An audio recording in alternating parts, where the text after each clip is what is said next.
has 180 dialects, with Tagalog being the official language.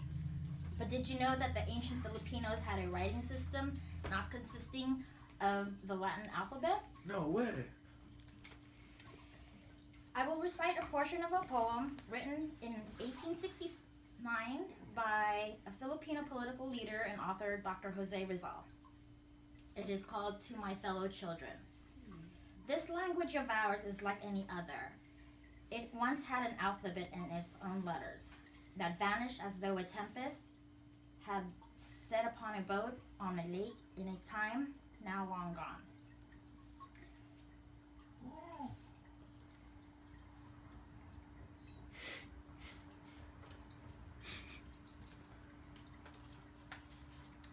This language is Baybayin, that Dr. Rizal had spoken of.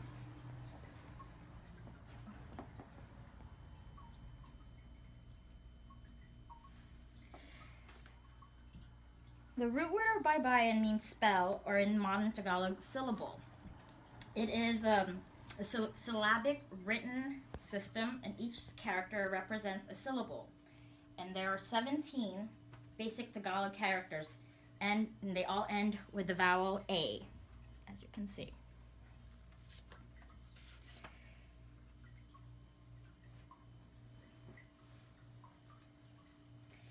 And there are no final consonants in each syllable. For example, I'll break down bundok, which means mountain. So in Baybayin, it will be bundo, because the N is dropped and the K is dropped. So the true origin of Baybayin, unfortunately, it's unknown. It's clearly unknown, but it has a resemblance of the Kawi script from Java, Indonesia, Old Malay, even the Sulawesi. And as you can see, they all have similar scripts. And this might have been adopted through trading goods.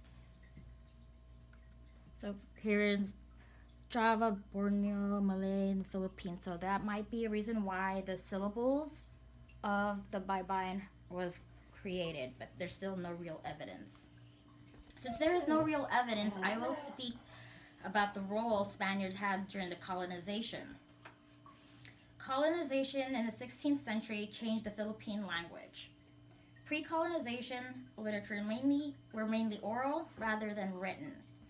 According to MTS.net, Spanish explorer Miguel Lopez de Legazpi quoted in 1567, "They have their own letters and characters, but never is any ancient writing found among them, nor word of their origin and arrival in these islands.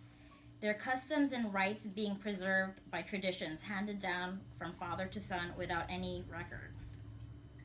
Another report in Boxer Codex manuscript from 1590, as cited in MTE.net, "They have books, nor histories, nor do they write anything of length, but only letters and reminders to one another." Ancient Filipinos did not write on paper until the arrival of Spaniards. Before then, they wrote on bamboo and palm leaves, which made it difficult for them to archive. So in order to take advantage of the natives' literacy in Baybayin, religious authorities began publishing religious books containing Baybayin texts. The first book was in 1593, Doctrina Christina en Lengua Italaga. And religious texts were difficult to accurately translate, so they were done by printing it in Baybayin, accompanied by the Spanish translation and Latin alphabets replacing the Baybayin syllables. Many priests stopped using Baybayin and made their first attempt to reform the script, so they invented the kudlit, which is a apostrophe.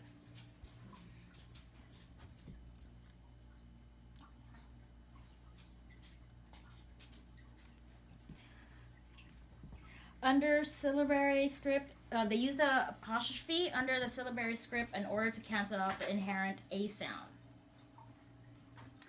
According to Paul Murrow on MTE.net, a practical reason for abandoning Baybayin to Latin alphabets was because it was easier to learn, and Filipinos were able to obtain jobs like a secretary, clerks, in order to maintain a living in the under the Spanish rule. Um, Ancient Filipinos were literate before colonizations. Ancient Filipinos literate. Okay, accounts to Legazpi and the Boxer Codex manuscript.